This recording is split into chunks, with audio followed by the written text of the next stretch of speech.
Good evening, and welcome to the John F. Kennedy Jr. Forum at the Harvard Institute of Politics. My name is Morgan Jay, and I'm a freshman at the college studying government, and I'm a member of the Student Forum Committee. Before we begin tonight's programming, please take a moment to note the exit doors, which are located on the park side and the JFK Street side of the forum. In the event of an emergency, please proceed to the exit door nearest you and congregate in the JFK Park. Please also take a moment to silence your cell phones before we begin the event.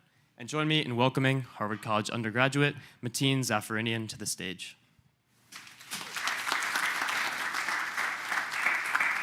Good evening, everyone. It is my pleasure to welcome you all to the John F. Kennedy Jr. Forum here at the Institute of Politics. My name is Mateen Zafarinian. I'm a first year at the college studying government and economics, and I'm also a member of the JFK Jr. Forum Committee. Tonight, we gather to discuss a pivotal moment in the future of our nation, the 2026 midterm elections. Across the country, voters are preparing to head to the polls in a cycle that will decide control of Congress, influence the nation's policy agenda, and shape the direction of the United States at a time of unrest and polarization.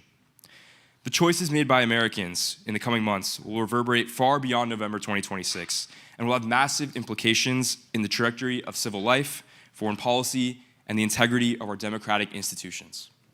To help us navigate these stakes, we are joined by an esteemed bipartisan panel of experts. Rodney Davis brings firsthand experience in Congress, having served as U.S. Representative for Illinois' 13th Congressional District from 2013 to 2023. During his tenure in the House, Davis held key leadership positions, including ranking member of the Committee on House Administration and Deputy Whip. Since 2024, he has served as the head of government affairs for the U.S. Chamber of Commerce. Jaime Harrison served as chair of the Democratic National Committee from 2021 to 2025, leading the National Party through one of the most consequential periods in recent political history. During his tenure, Harrison oversaw the DNC's operations and helped raise record-level funds to support Democratic campaigns. Brittany Shepherd is a national political reporter with deep experience covering American campaigns and the intersection of politics and media. Most recently, she served as a national politics correspondent for ABC News, where she reported across television, digital, radio, and streaming platforms. She also served as a resident fellow here at the Institute of Politics in spring of 2025. Finally, moderating this discussion will be Chuck Todd. Chuck Todd is a veteran political journalist and commentator who previously served as host and moderator of NBC News' Meet the Press and as NBC News' political director and chief White House correspondent. He currently hosts and produces the Chuck Toddcast, a political analyst podcast where he provides in-depth analysis on the major forces shaping American politics. Please join me in welcoming our distinguished guests to the stage.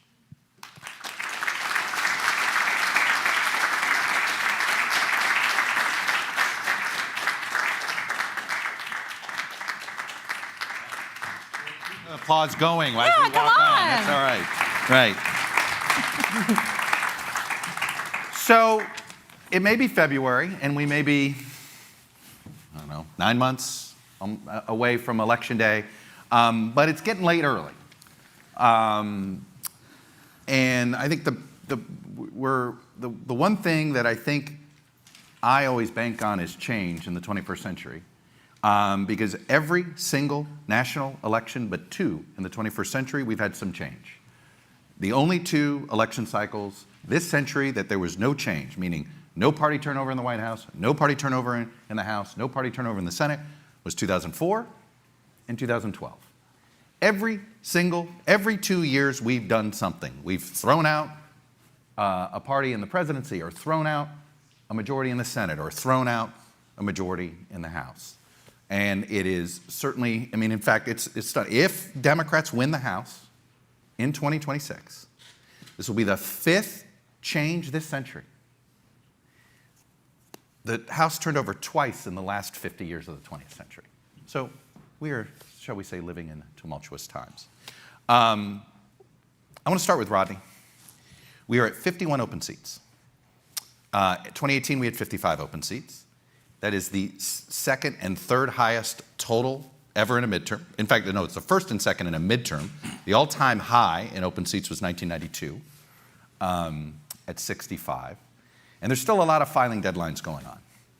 So, Rodney, February 2026, the tea leaves on your side of the aisle are not so great when you look at presidential job approval, all the little signs in that. You see this high turnover. We just had 2 more retirements last week, Barry Loudermilk and Mark Amadei. What's going on in the heads of somebody that his filing deadline hasn't come up? House is no fun right now. How big is this number going to get? You are such a pessimist, Chuck. I mean, I've never had a question laid out in such a pessimistic way since the last time I was on with you on Meet the Press. Right. So, I don't tell you that another plane landed safely at Logan tonight. That's not news, right? So, yeah, it's going to be a difficult cycle. It really is. And I would trace it back to my own experience running in the 2018 cycle. So, I won the closest Republican victory in the nation when I first got elected in 2012. I had an even district, a very competitive district. There aren't that many of those anymore because most redistricting in not just Republican states, but Democratic states too, have gotten rid of those competitive districts. You have much more partisan Republican and much more partisan Democrat districts. Therefore, in Congress, you have much more partisan members. So the number of competitive races is much less than it was in 2018, but you're seeing the retirements. And what scares me the most is the underlying polling right now shows that Republicans are doing worse than 2018. And I will tell you from personal experience, that's not a good thing. I won by 20 points in the 2016 election cycle in an even district. Now, granted, my opponent wasn't highly funded, wasn't very effective, but in the 2018 cycle, I mean, people told me that, oh, you're fine, you're good.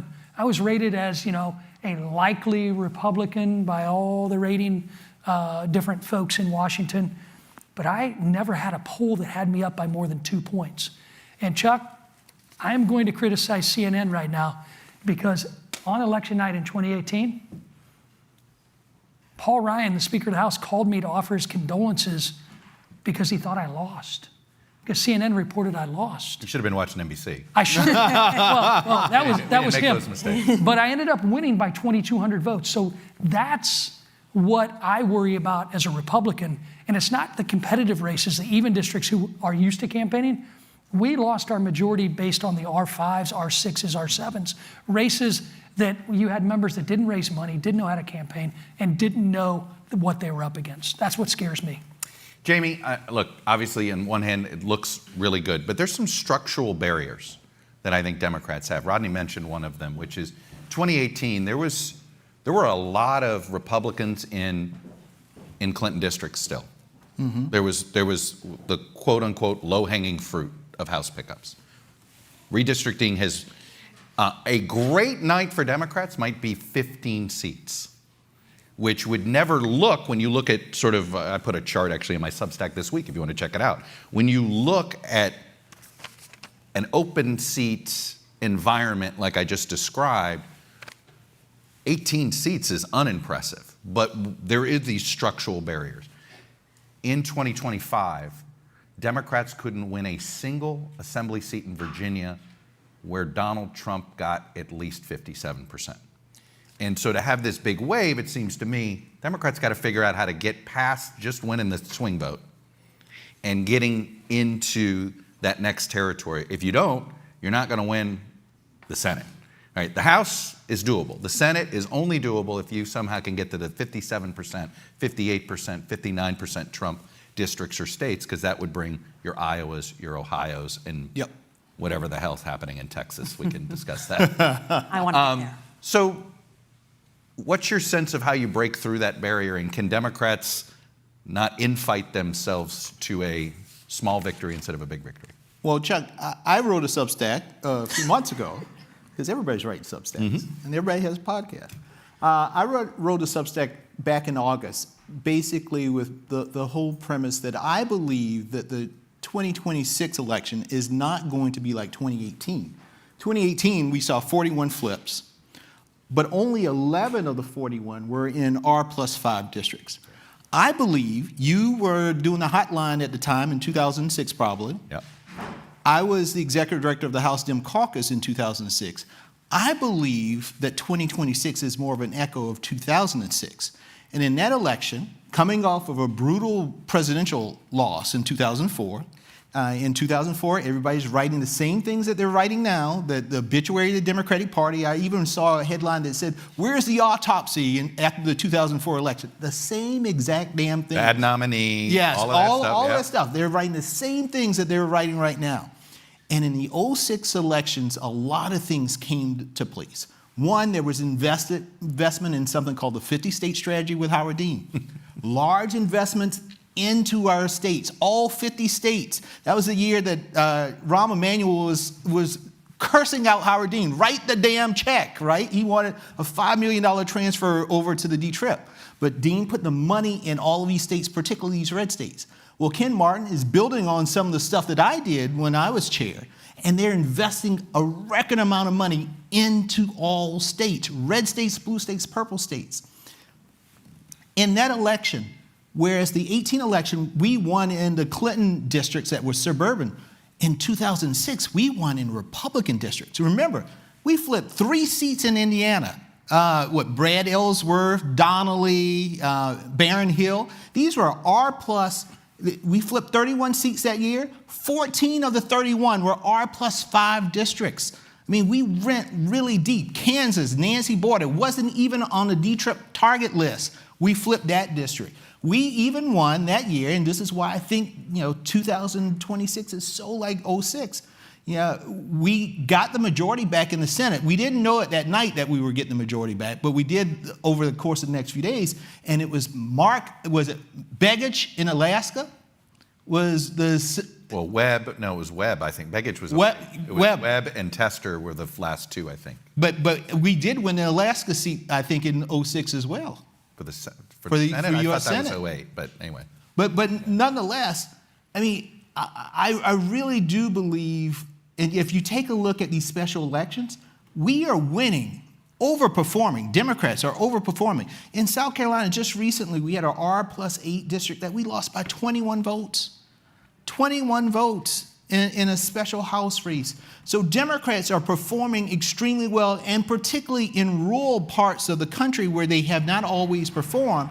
And what we are seeing is, and I've been encouraging our state parties, find candidates to run everywhere. Fill the ballot. It doesn't matter if it's an R+55 seat.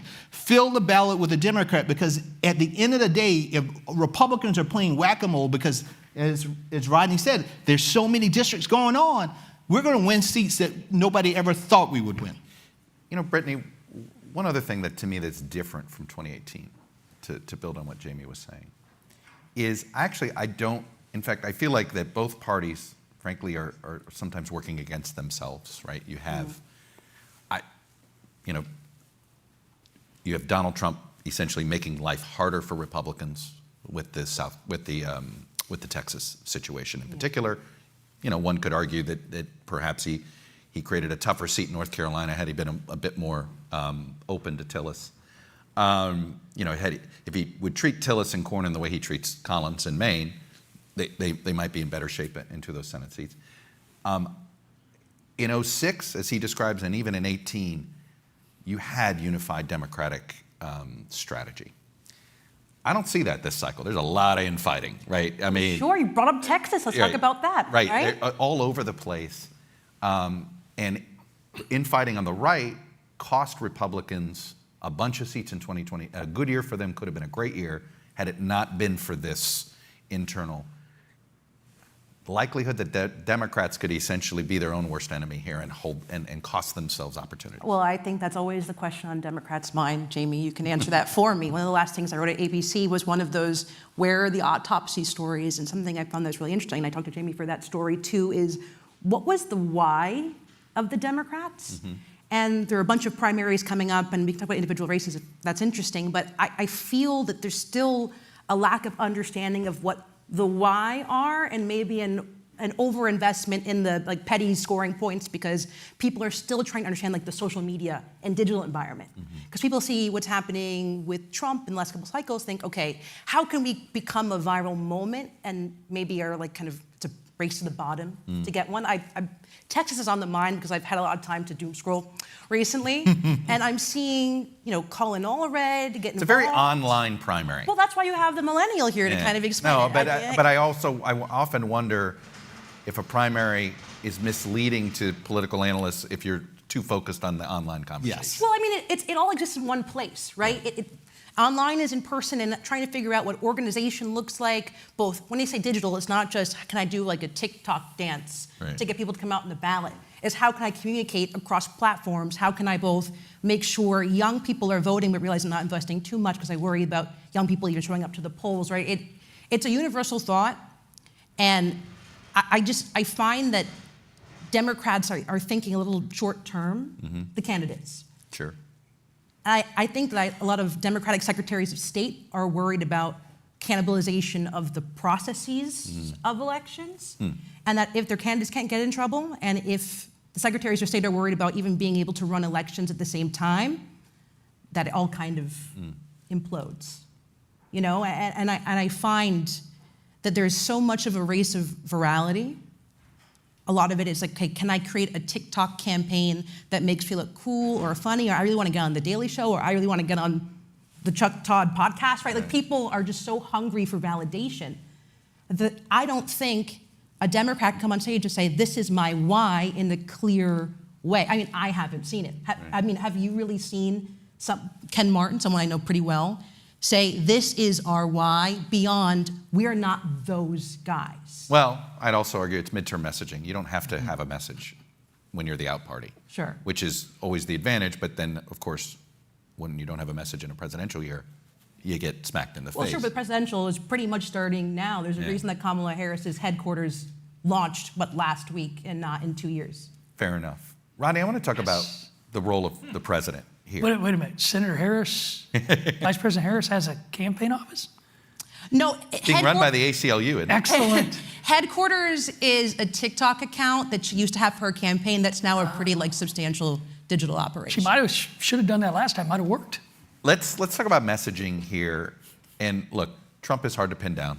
I know you know this, Rodney. But I was surprised that let me ask you this. When the president said no to a reconciliation bill, I thought if I were a sitting member of Congress and I'm running to make the case for why you should keep our majorities, you're not giving me a chance. And Trump goes out there and says, I'm done. We got everything we need from Congress. I don't need these guys anymore. That's an uncomfortable message to take back to the district, or no? No. I can tell you from experience that the concern about what President Trump says online or on social media changes hourly each day. I know. So there's one thing I know about Donald Trump. Number one, he values different opinions. I got to Washington coming from the home state of a president who just got elected to his second term, Barack Obama.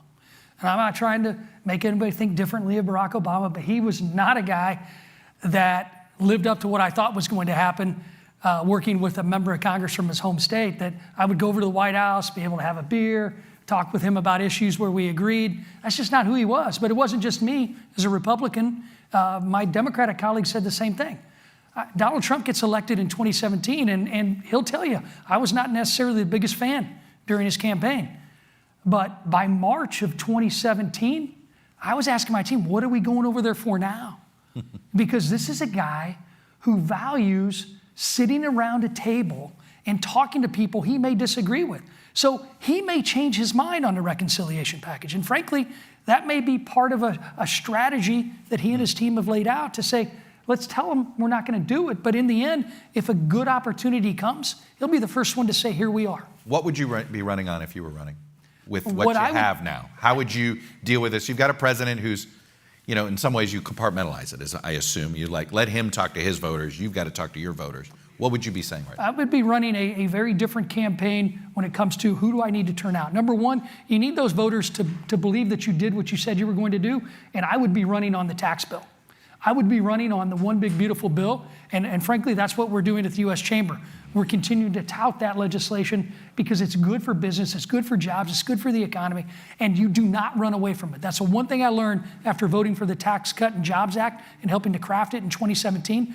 We didn't talk about it enough in 2018, and we lost. So well, talk was about that what on you've you, or was that on the president? Remember, the president shifted the messaging late in that cycle. Part of it was Kavanaugh, part of it was But immigration. Did that drown in your the ability? end, every congressional race is not based upon what the president's doing. It's based upon the messaging that you're spending your money to put out and what you're saying too. So, but in the end, I would also do everything I could to get those low propensity Trump voters out. That's who put President Trump in the White House in 2016. That's who put Republicans into good shape in 2016 and in 2020 and then in 2024. But they do not and have not come out. They don't come out in anything that isn't a presidential. Why do you That's think why that you is? got to figure out in your district how to get them out.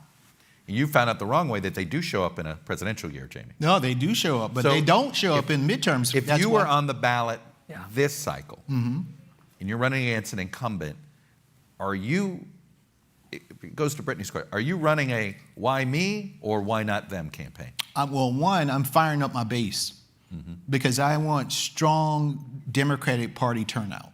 And that means I am giving them all the red meat that they need in order to turn out at the highest numbers. Because the one thing that I think if you take a look at both Donald Trump and Barack Obama, they're very similar in one way, in that they're unconventional political figures.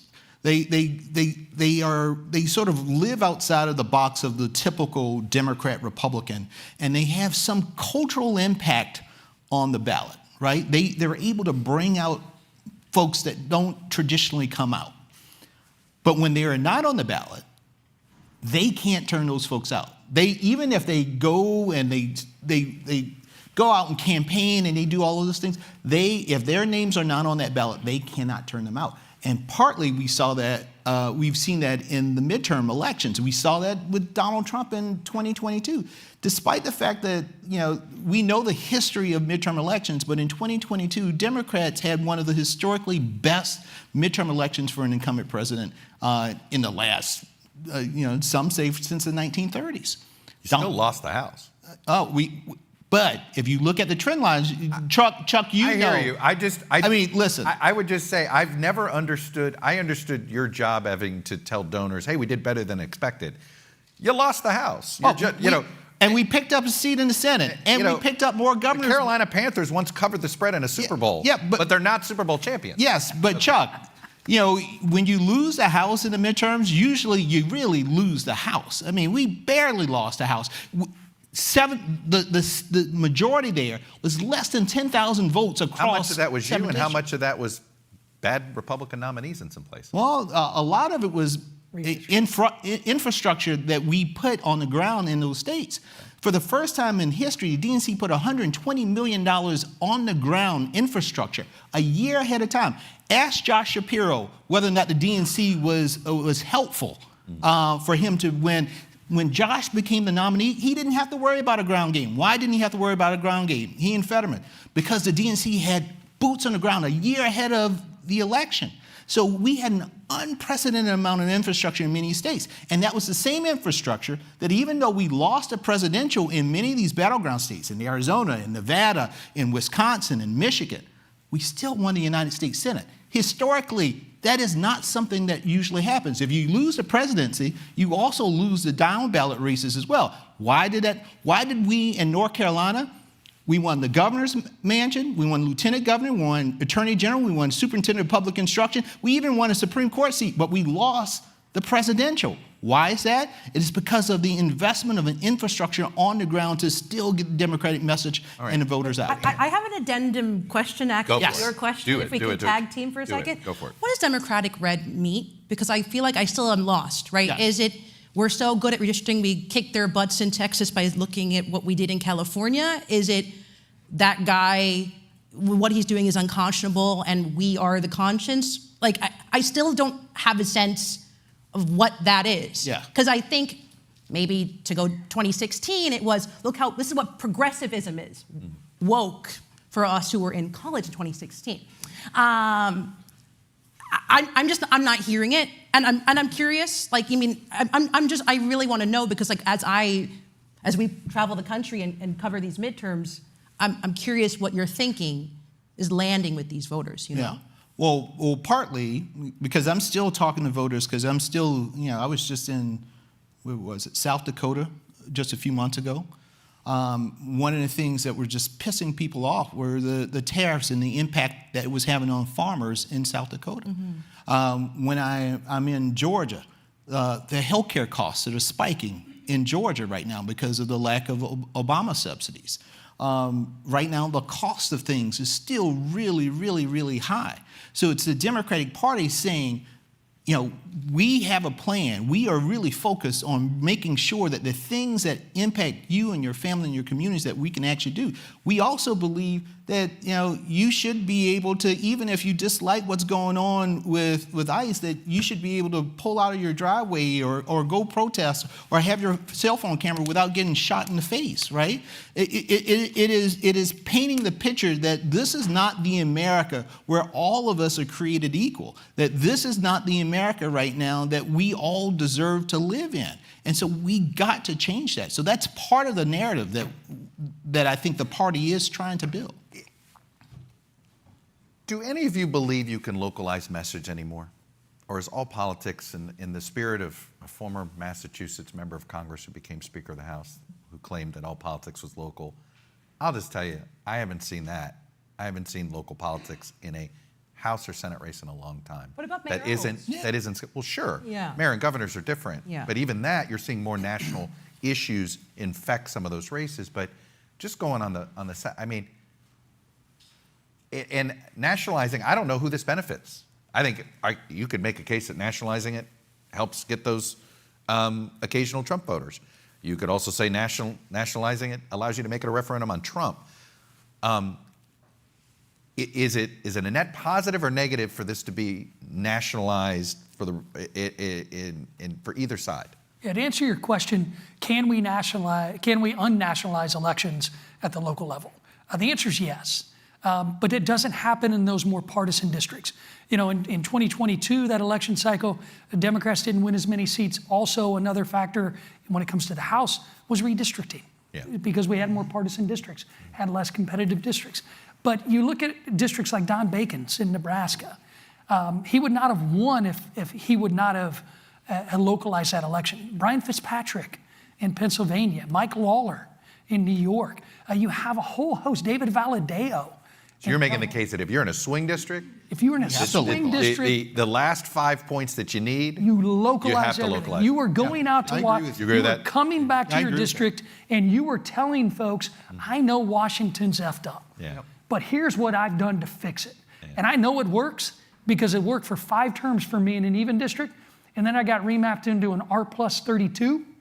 And everything that I used to win a general election against the Democrat onslaught and the vote turnout machines that you put out was used against me in a primary where the president endorsed against me. So it does change based upon the district you're in when you're talking about the House. But in those Senate races, it's very tough to localize. Yeah, it is. Jamie, I'm curious, how do you, so let me flip this question a little bit on the nationalizing. In order to win statewide in some of these light red places, or we're going to find out how light or dark red Ohio and Iowa are. Yeah. I think they're light red. We're going to find out for sure. You got to win some Trump voters. What's your pitch to Trump voters as a Democrat? I think there are a lot of Trump voters who have a little buyer's remorse right now. Because what they are seeing in places like in Minnesota right now, yes, they believe in immigration reform, they believe in following laws, but what they are seeing with ICE right now, that is not what they agree with. I think some folks who said, well, I thought Trump was going to do all this in terms of the Epstein files, and as more gory details leak out on that, they're saying that's not what I want. When you talk about getting involved in foreign wars, there are a lot of Trump folks, particularly I talked to in South Carolina, go in the grocery store or some, I'm still friendly with some of my SCGOP folks. Getting involved in all these foreign entanglements, not what they want. And it's not so much that I think it is encouraging them to go and vote D, because I don't know if that's going to happen. But I think what's going to happen is they're just not going to vote at all. Yeah, that's the. And that is a vote. Waves happen. Vote for D. Waves happen. That's it. When one side is excited and the other side is not. It's actually, you don't ever have a wave when everybody's fired up. Well, and Chuck, I believe that's what happened in 2024. I don't believe that this was the sheer force of we just want Donald Trump. When you take a look at the numbers, there were just a lot of folks who voted for us in 20, the Democrats, who didn't come out to vote in 2024. So it wasn't so much like more of his Trump people won. showed up than yours. More of his people showed up than ours.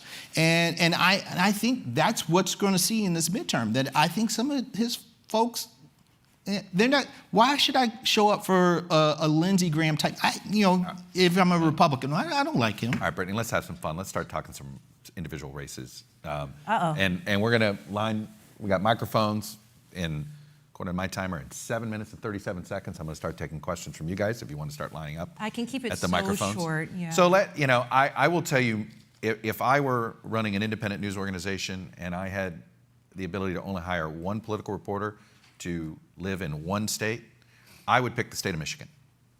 Between that Senate primary, which I think is going to tell us the future of what the Democratic primary fight's going to look like in the presidential. We're getting a preview in that Michigan Senate primary. And then you have this three-way governor's race where you have an ex-Democratic mayor of Detroit running as an independent. Frankly, you have three, I think, highly qualified people to be governor. John James on the Republican side, Jocelyn Benson on the Democratic side, and Mike Duggan. I mean, it's one of those, usually with these three-way races, there's somebody that's you're like, oh, they couldn't be any good at this job. Yeah, that's not actually, central casting. that's not the case. But I'm going to learn a lot. Michigan's one of the 7 most important swing states. So that's my obsession, is Michigan. Do you share that, or what other states are you watching? I like this question, and I might steal it one day.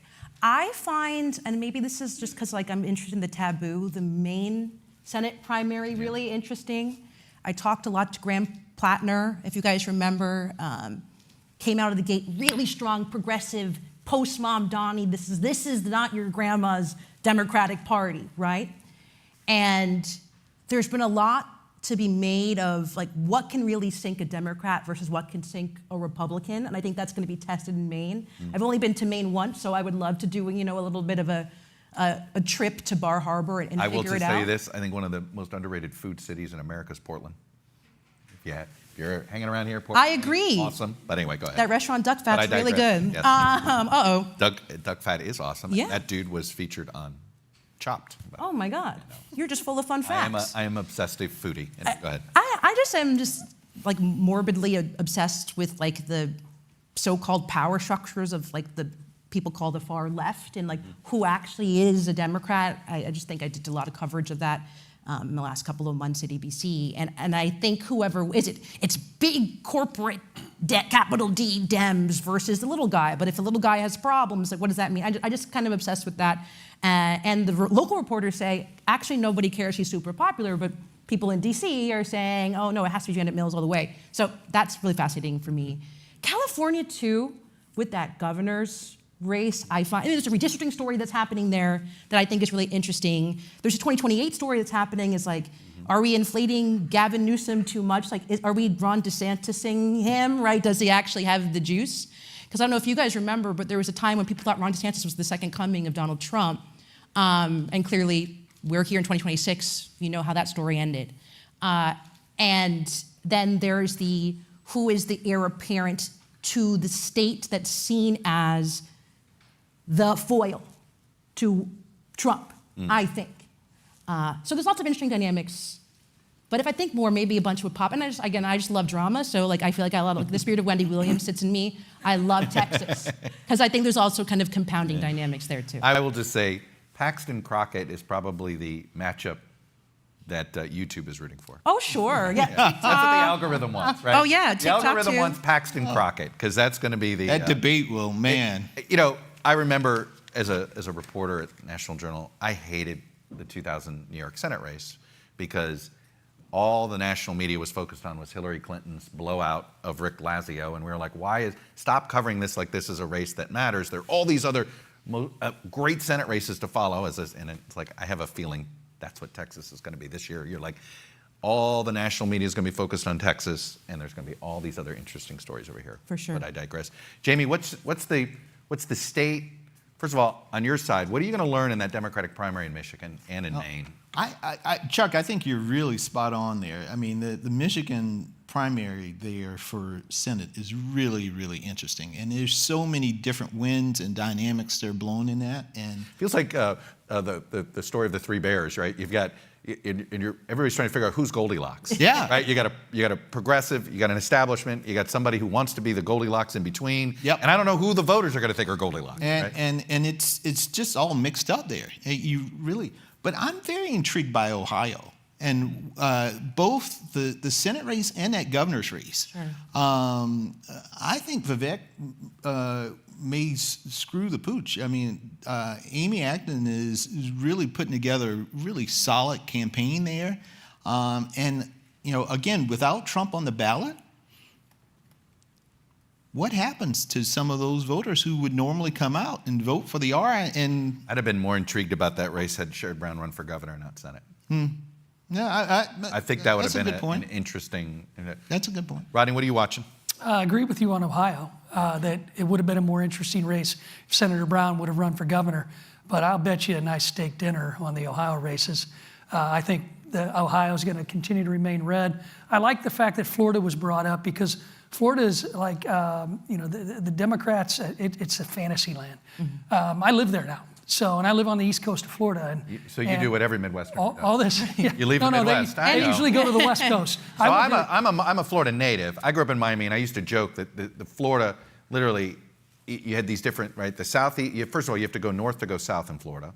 The southeast is the northeast. The southwest. I'm surprised you're on the southeast side because all you Midwesterners are usually in Naples or in Sarasota. I like arguing with people from the East Coast. I mean, I know you're shocked by that. So I go to Florida, and people are always like, oh my gosh, watch out. Everybody's going to move from New York, New Jersey, Philadelphia. They're going to come down and bring the politics. No, everybody moving down to Florida, they think I'm a squish. And they're like, oh my God, they are so pro-Trump and so pro-Republican. I don't see Florida being on the map for a long time. I think Byron Donalds, my former colleague, will do very well there and be my next governor. The states I'm watching are more in the Senate races right now. The ones that scare me are Alaska. Because Alaska, Mary Peltola is going to be she's a an very tough interesting candidate. recruit. Yes. And it's such a small populated state, it's easy to run a turnout operation. That's a local race. It is a local. That a is local one. race. Alaska That's is very- local. That's we're going to sort of upset my own question there. That's one I totally. That's a local. I think Senator Sullivan's going to win, but it's one to watch out for, and I think it would be indicative of a wave. But also, what type of candidate are we getting in some of these Senate races? Democrats have to be concerned in Michigan. Haley Stevens wins, it'll be a tough race between her and Mike Rogers. The other two win. I think my former colleague, Mr. Rogers, has a really good shot of breaking the trend and winning even in a wave. But Kentucky. Really?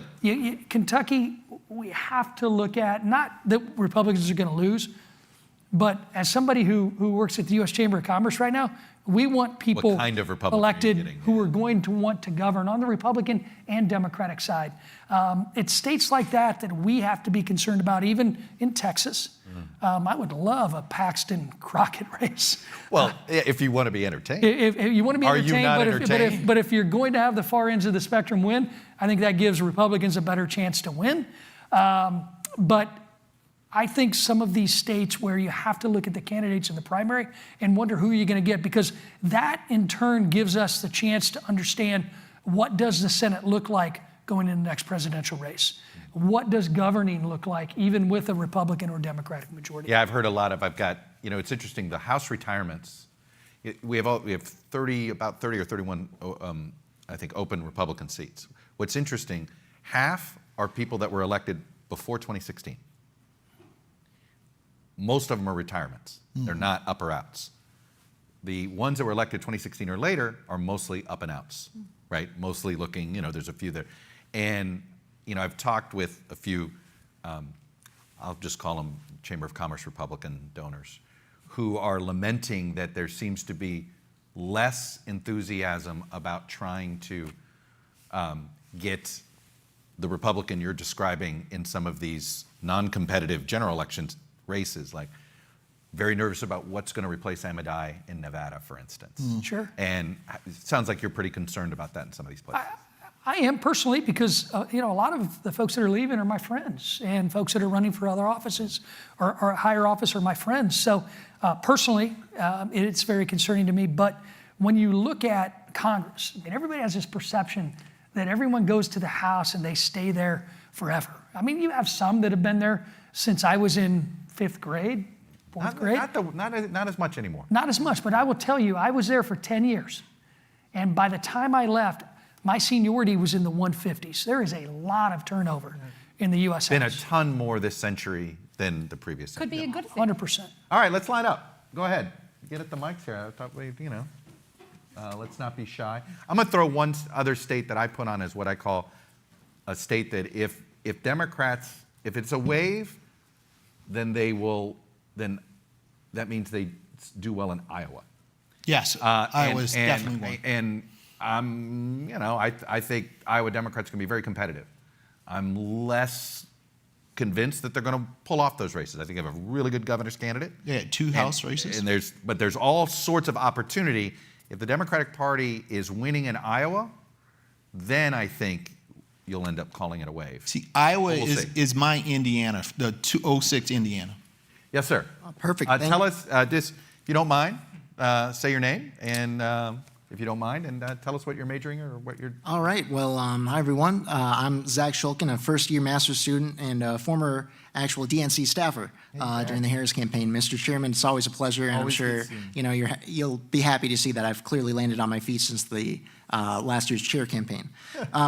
Now, I'm sure you all have seen the New York Times report on the RNC's nearly $100 million fundraising edge, in addition to Donald Trump's $344 million super PAC, as well as a number of other PAC-related advantages. Although money clearly isn't everything, and all forces seem to point towards the House flipping, should this current fundraising edge be a call for concern from Democratic leadership? Well, Jamie. Well, listen, anytime, you always want to try to at least get to parity or close to it in terms of money races. The Republicans will always outraise Democrats. That's just the. Whoa. Yeah. That has not been the case the last 20 years. No, but when you add in the super PACs, Chuck, we are always on parity in terms of the committees. But when you add in that extra dark money, You outspent them in 18 and 20 and 22. I take your point in 24, but I didn't see it. Anyway, go ahead. but they tend to have. I mean, we've been very lucky in terms of tapping into grassroots money. I mean, hell, I raised $132 million, right, running against Lindsey Graham. But yet, even though I raised all that money, Lindsey raised almost $100 million. Mitch McConnell poured about 20-something million in his super PAC, and then Lindsey had his own super PAC. So I was fighting one guy fighting a three-front war. You couldn't get Chuck Schumer to write a check. Well, I know. All right. But nonetheless, the thing is, we just money. The utility of money sort of runs out after a certain point. You need enough to get yourself on TV. You need enough to build out an organization on the ground. You need enough to get your message to the people that you need to. But after a while, it all sort of the utility of it just kind of fades away. And I don't believe that Donald Trump's $300 million. Donald Trump is a selfish man. He is not going to spend that money on these candidates. We know that. It's just not going to happen. So yes, the Republicans will have an edge. The question is, can we ramp up Democratic grassroots fundraising and then wake up some of these big donors? Next question. Yes, sir. Hi, I'm John. I'm a second year at the business school. And you covered a little bit earlier, but I'm originally from Iowa. And so, the state was much more competitive as I was growing up, and over the last 10 years has moved considerably towards the right. And so as you look towards this fall's elections, what are the benchmarks that you would identify as bringing it back to that light red status that you had mentioned before versus the deeper red that it's been in the last few cycles? I said I was born and raised in Miami, but I was raised Iowan. My dad grew up in Waterloo, so he made me think I was an Iowan my whole life. And there are more Todds buried in eastern Iowa than in any other state in the union. And that's part of Iowa's problem, right? A lot of people have relatives buried in Iowa and leave the state. Look, I think Sand is a very strong candidate. Rob Sand, who's state auditor, he won in a year. He won, I think, by a squeaker, but he held on last time. I will put it in these terms. if Sand can't win this cycle, then I think it's over for a while for Democrats. Because, look, there's a confluence of events benefiting him, right? You've got farmers upset about these tariffs. You've got people are, look, nobody is happy with the public school system. I think Democrats have a huge problem on messaging on education, generally. But the voucher thing isn't popular in rural America because, in theory, it's nice, but school choice, what choice do you have when you live, when the next potential school, so then it becomes homeschool, and it's just, it's actually, it sounds good and it's been hard in practice, and then people are upset that their local school isn't getting the funding it used to, so I think he has a real opportunity. There's a confluence of events. You're going to have look, I think Randy Feenstra is going to be a very strong candidate, assuming he gets out of the primary, and I think he will, on there. And then if Sand is strong, we'll see what happens in the Senate race. It can be competitive. I do think that if you look at Iowa, it's still light red, and it has been light red. Just look at the House races. They continue to be, those three at least, 1, 2, and 3, continue to be very competitive. You've just had some really bad decisions by the National Party on, they backed the wrong Senate candidate against Grassley. And, they backed, was it Finkenauer? They should have gotten, she couldn't even win the primary, but they cut off, I think his name was Mike Franken. He was a retired admiral. Sort of the perfect person to run in a red state. Retired admiral from I think he was from Sioux City, excuse me. My apologies to my South Dakota friends. So I think that's why I look at Iowa. It's sort of like, if it is, and this is where I think it's going to be really interesting to watch the DNC and what they decide to do with their person in the nation status, because I do think the reason why Iowa was a swing, my theory, we sit here and think that demography is destiny, but there are 2 states that have defied demography as destiny, and it's Iowa and New Hampshire. For most of my adult life, they've been swing states. And the reason they've been swing states is because the voters have been treated to these early presidential primaries. And I think voters take it very seriously. Especially in New Hampshire. But, yeah. Iowa, too. Iowa too. A lot of time in the difference between Iowa and New Hampshire is Iowa voters thank you for coming when you're a member of the press. New Hampshire voters are like, what the hell are you doing here? Yeah, that's fair. But I say that in jest. It's interesting to me how, if you look at both New Hampshire and Iowa, demographically, they should be red states. But they've essentially been, Iowa has sort of drifted a little bit, but New Hampshire still is sort of, if anything, a little bit lean blue now. So, I think the Democrats pulling out of, that hasn't been a good sign, and they've not invested in the state party the way, and I think that's, part of it is they screwed up the caucus count twice, right? So that certainly lost confidence in some national donors in the National Party. I understand that. But ultimately, all the ingredients are there, in theory, for the out party in Iowa to succeed. So, and they have the best possible governor's candidate that they could have. If it doesn't happen this cycle, it's not happening for a while. It is sort of how I would put it. But it's why I sort of view Iowa as the difference between Democrats having a good night and Democrats having a wave. Iowa to me is the wave. For me, is my wave test, and because again, you have the confluence of issues. So Where are you from in Iowa? West Des Moines. All right, I'm an East Des Moines native myself. Okay. Well, look cool. at you. You got Iowa. You eat tasty tacos? Oh, you bet. Yeah. The best. Yeah, you tell everybody here, best Mexican food is in Des Moines, Iowa. That's absolutely right. I'll tell you, the best mole I've ever had was in Carroll County, Iowa. You might have that mole, but you got to get what they call the flour taco at Tasty. It Where's your is. favorite Mexican food from? Am I wrong there? By the way, you can thank I-35 for this, but the best locally owned Mexican restaurants in the Midwest are all in Iowa. That's exactly right. It's good. True. To add to Chuck, number one, Republicans have a great candidate in Randy Feenstra. So I think it's going to be very difficult for Dems to say that Iowa's light red. it's going to have to be in those congressional races. Look, you have Marionette Miller Meeks in the swing district, won by 6 votes. Landslide, right. And we call her Six Pack. Well, she didn't it twice she's been in single digits? No. Oh, was it? Only once. Okay. She declared victory on election night by winning by like 300. She's like, what it I was. won by 6 last time. Of course I'm going to win.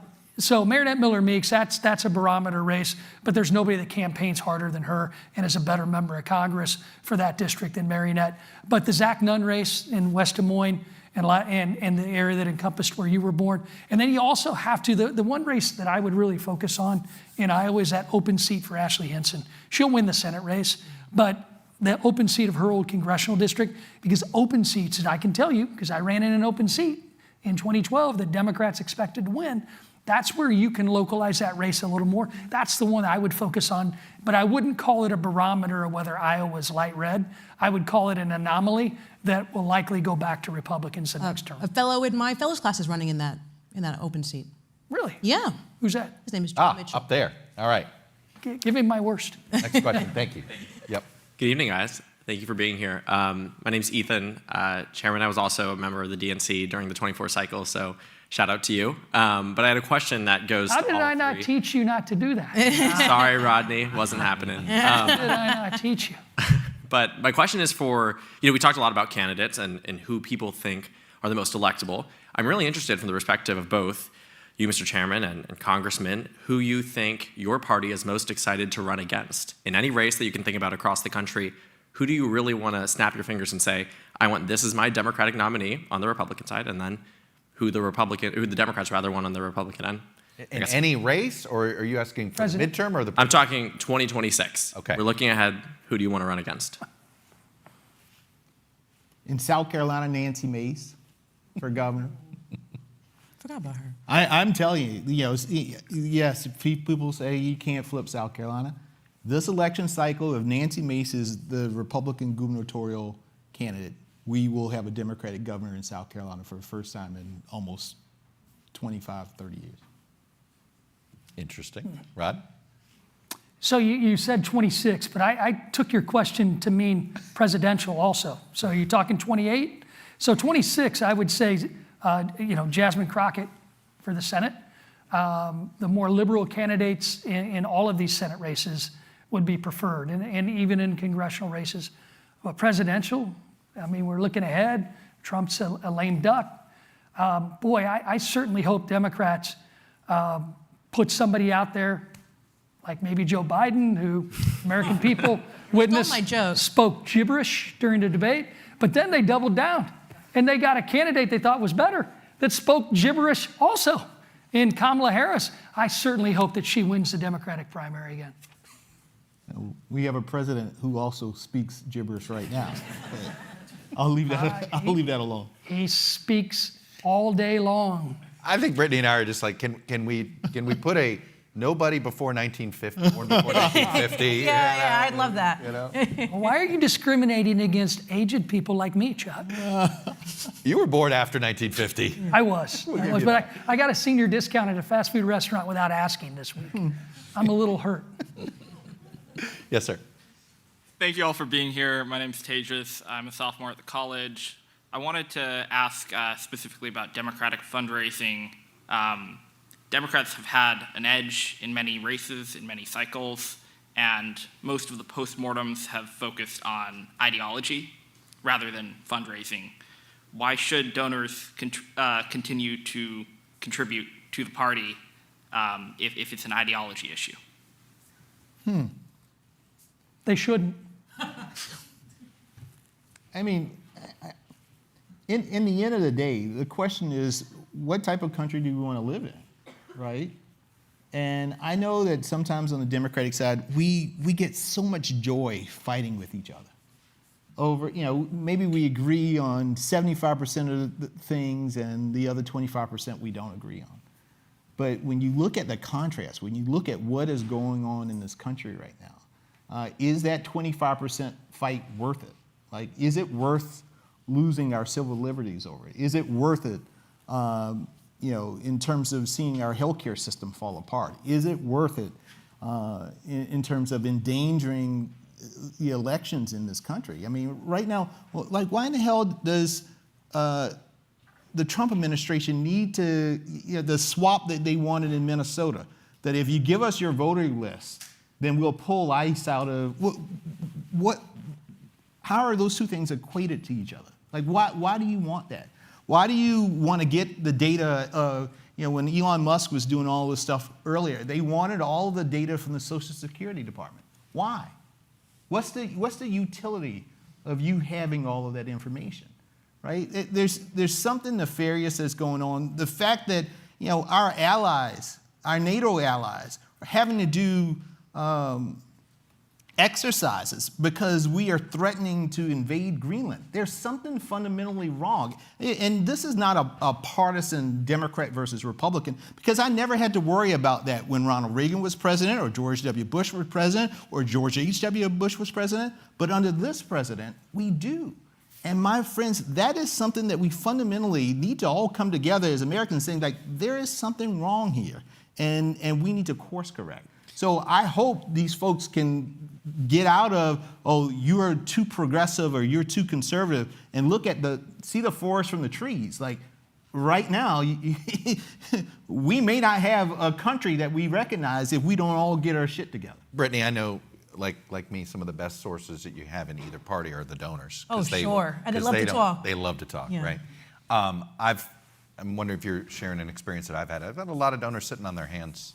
Oh, sure. On the Democratic side, They're right? trying to read the tea leaves and see like what check is even worth our money. Like they want to, if they bust, they want to bust on something they actually believe in. And I don't see lots of animation in what's happening. They see Do that you sense it's a Schumer issue or Jeffries issue, or that it's something else? I think that splits between the kind of donor I'm talking to. I think a more progressive donor is saying that Schumer and Jeffries are out of mad at touch. both of them, Get them out of here, right? Yeah. And then folks who are saying, listen, if we try to change up, that hasn't helped us at all, and our margins are so narrow, right? Then maybe we should go with people who we at least think, the adults in the room, they see in Schumers and Jeffries. So it's kind of ideologically split.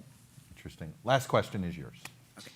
Hi, Ron Ahmed. I'm on faculty here at HKS. Thanks for a really excellent panel. Does anyone on the panel have any doubts about the integrity of the process for the 2026 elections? Well, that's what I tried to bring up earlier, and I got lost in my own mind palace. But it doesn't matter who's edging out who if secretaries of states cannot do their job.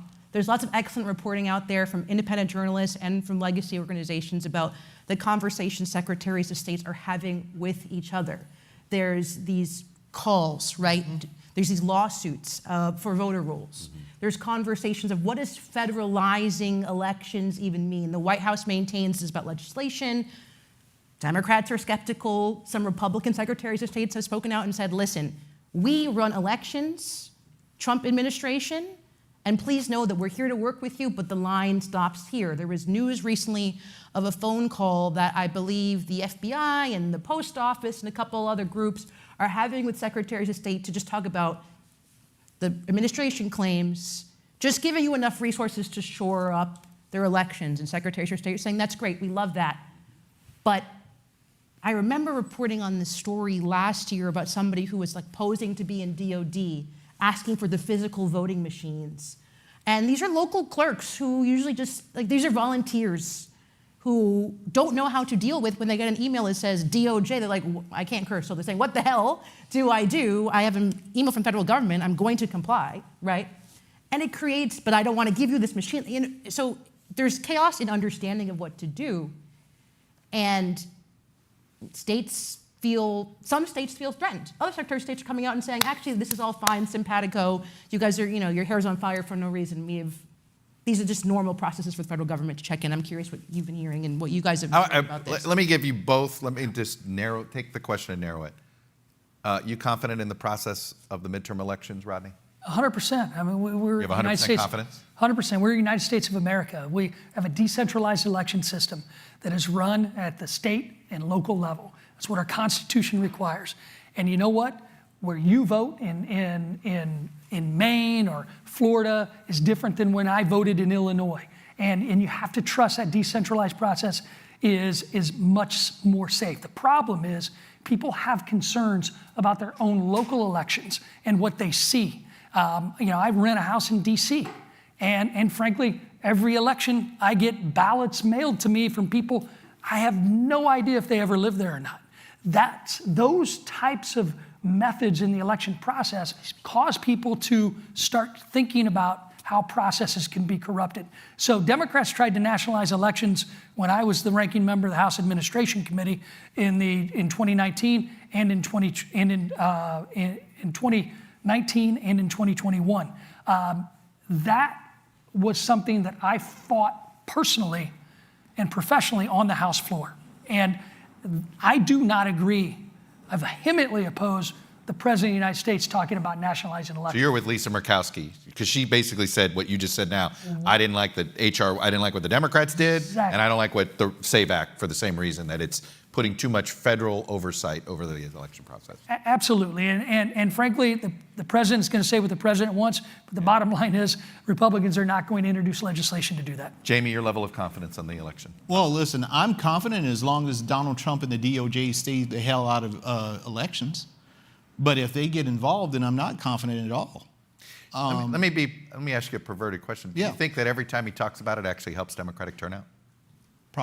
I think this is a mistake on his part. The more he talks about it, the more it fires up your base. Oh yeah, it does. I mean, this is definitely something that Democrats get he's doing very damage fired to his own get side. Yeah. very fired up about. Yeah. I mean, and I can tell you, particularly as a black person in this country whose grandparents didn't always have the right to vote. Like it's a personal affront to And me. the irony is that that had been that type of messaging to get black voters out to the polls had sort of kind of exhausted itself until Trump brought it back. Until Trump brought it back, and it's getting fired. It's firing people up again. Interesting. Can I have like a 20-second? You're going to get the last word. Oh, and then my we're going to thank this incredible panel, yourself included. Oh my gosh. And give you a round of applause. So you better have great last words. Well, I'm just going to say, and I always do, we just lost 300 of our colleagues at the Washington Post. And we haven't talked a lot about media here because we were at HKS, but it's really important to me that we also centralize the people who are telling the stories that you guys are reading or watching online or listening to in podcasts, without the actual individual to go out and do the interviews and to break their neck doing this coverage. The network embeds, who you know very well, who give up their entire life to do this coverage. If TV networks and newspapers pull the funding for their coverage, there is no election in my mind. And so please support your local journalists, whether it's your local TV or the patch in your neighborhood. It's really important. Pay if you can. If not, at least share and talk to your friends about it, because that trust is fundamental. If there is no trust, really there is. I'm involved in something called Local News Day. It Yeah. happens on April 9th. Basically, it's a total awareness campaign because there's a lot of good local journalism startups all over the place, Yeah. but most of us don't know that they exist. Yep. So we're there to give them a little existence. So Thank you. I will steal your last word and go with that. With that, how about a big round of applause for these folks?